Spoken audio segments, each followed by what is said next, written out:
ese entorno geopolítico tan complicado. Pedro Mourinho, Founder and CEO de Iberatlantic Global Corporation y cónsul honorario de la Federación Rusa. Pedro, buenos días. Muy buenos días, José Antonio. Bueno, tenemos un informe realizado por vosotros, por el Iberatlantic Global Corporation, que está apuntando cuál es la clave fundamental de la energía, qué nos va a deparar este 2023 y sobre todo cómo es el futuro del sector de combustibles y de la energía en un momento de plena crisis. ¿Cómo sería la fotografía? ¿Cómo la veis, Pedro? Bueno, la vemos la perspectiva especialmente desde el punto de vista ruso. Es decir, Rusia es una economía que aporta un 2% del Producto Interior Bruto a nivel mundial, pero en cambio en el subsector de la energía es como el 20%. Por lo tanto, es un actor global muy relevante y muy importante. En este contexto, obviamente, todos los movimientos que hay alrededor de Rusia, con las sanciones, con el conflicto en Ucrania, son muy relevantes.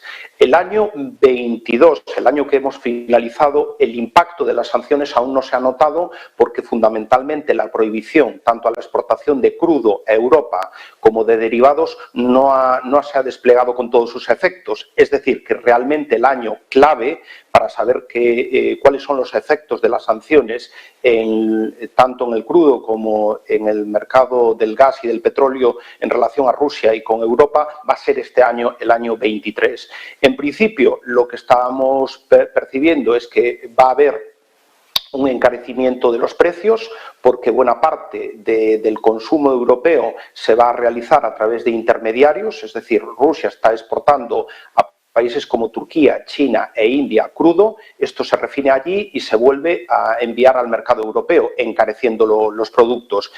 También hay que tener en consideración que la producción rusa se va a reducir en 500.000 de barriles, que la OPEP Plus no va a aumentar la producción y que hay una cierta tendencia también de intento de formar un cártel de compradores por el G7 con todo el tema de los topes. Esto en cuanto al crudo.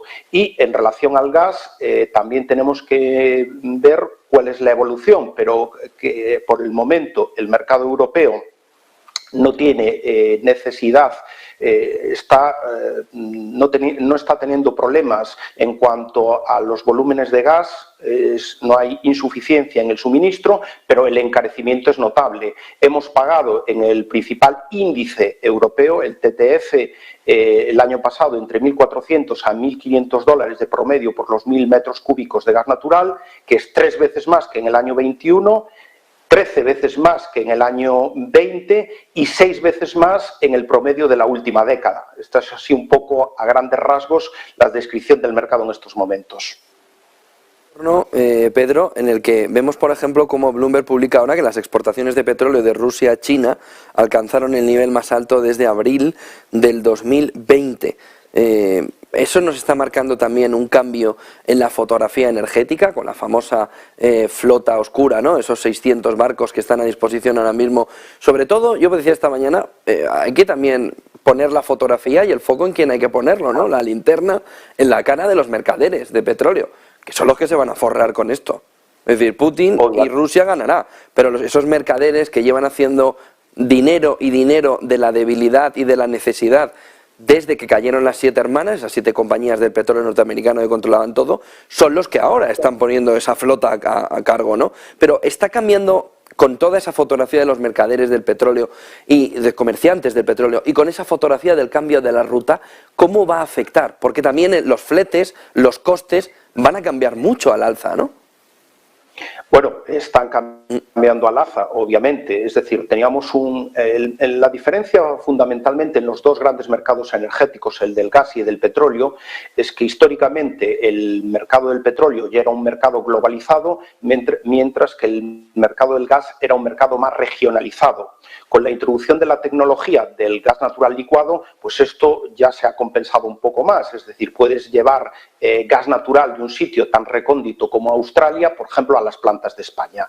Pero a efectos de logísticos y de optimización de costes, tiene mucho más sentido, por ejemplo, exportar el crudo, los derivados rusos al mercado europeo, que no llevarlos a India, China o el mercado asiático. Pero la realidad geopolítica se impone, Rusia tiene que buscar alternativas al crudo que no va a vender a Europa y a los derivados que ya no puede vender a Europa, y esos grandes mercados consumidores son China, India, el sudeste asiático en general. Fíjate, dabas el dato de China, pero a mí me parece mucho más llamativo el de India. Hace prácticamente un año no se exportaba petróleo crudo a Rusia y, según los últimos datos que hemos recibido ayer, han sido 1,4 millones de barriles en el último mes. Para que tengamos el contexto, IA importa unos 5 millones de barriles, es decir, el 30% del mercado indio ya es de Rusia en menos de un año. Esto es realmente llamativo.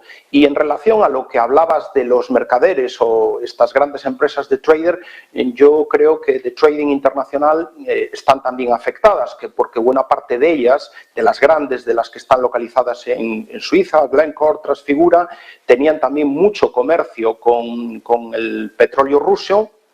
Y ahí, en esa cadena de valor, hay mucha afectación por las sanciones, porque desde las navieras con pabellón griego o maltés, las aseguradoras, a las propias grandes empresas de trading, también se ven afectadas por las sanciones de los países occidentales.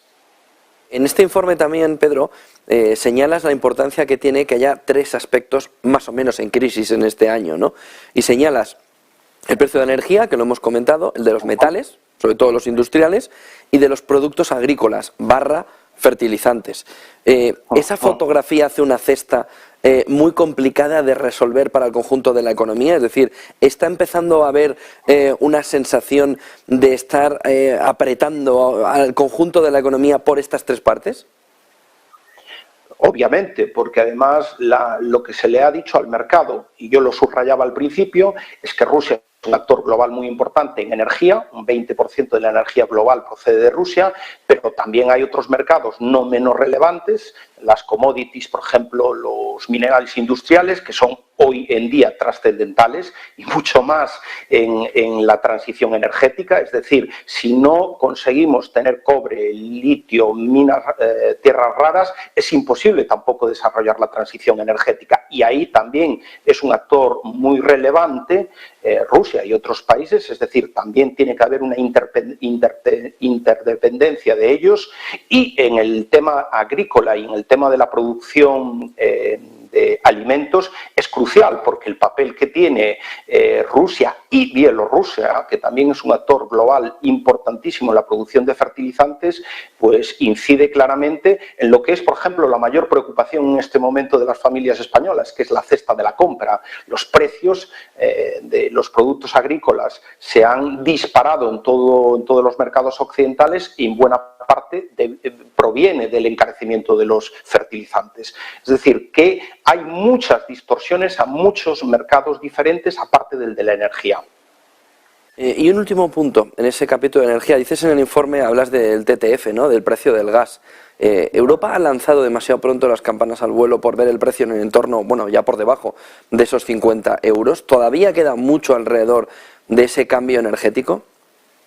Totalmente, estoy totalmente de acuerdo con esa aseveración, porque, es decir, estamos en una guerra híbrida, en una guerra económica, y las guerras podemos verlas desde el punto de vista táctico y desde el punto de vista estratégico. Tácticamente, este invierno ha salido bastante bien para Europa, porque había 2 grandes riesgos. Por un lado, la inseguridad en el suministro, es decir, literalmente que no tuviésemos gas en el mercado europeo suficiente para nuestros usos industriales. Eso, entre la reducción, la paralización de la industria, el invierno tan benévolo que ha habido que hemos disfrutado este invierno en general en toda Europa, esas condiciones han permitido que no hubiese esa insuficiencia de suministro. Eso sí, ya lo he subrayado antes, el precio, estamos pagando un precio económico y un coste energético que en el largo plazo nos desvirtúa completamente la posibilidad de competir industrialmente con otras zonas del planeta.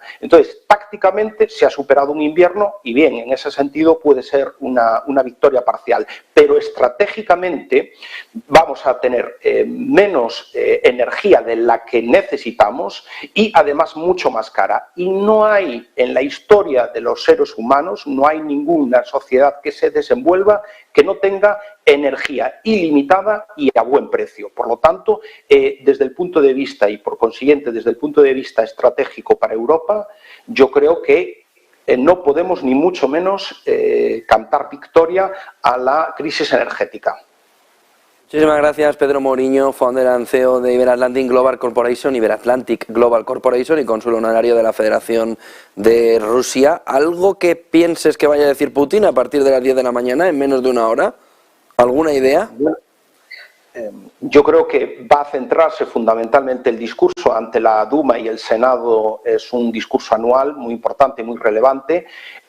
Muchas veces se habla más de política interna de que política internacional. Por primera vez yo creo que va a ser el grueso del discurso, va a tener que ver con la operación militar especial y este contexto geopolítico, y yo creo que él va a resaltar los logros, es decir, la resiliencia de la economía rusa, que eso es algo innegable. Después, el intento fracasado de aislamiento de Rusia en el contexto internacional. Desde la perspectiva europea, obviamente, estamos aislados, o está aislada Rusia, pero desde la perspectiva internacional, pues el resto del mundo no ha secundado esas posiciones. Y quizás, en último lugar, y menos importante, pues va a ser el desarrollo de la operación militar especial y un poco los logros que quiere ponerse en los próximos meses y años. Pero no creo que sea tan catastrofista como algunas filtraciones están anticipando. Pedro Mouriño, founder and CEO de Iberatlantic Global Corporation. Buen día, buen negocio, Pedro. Buen negocio, muchas gracias. Buenos días. 9:10 de la mañana, abierto el mercado hace 10 minutos.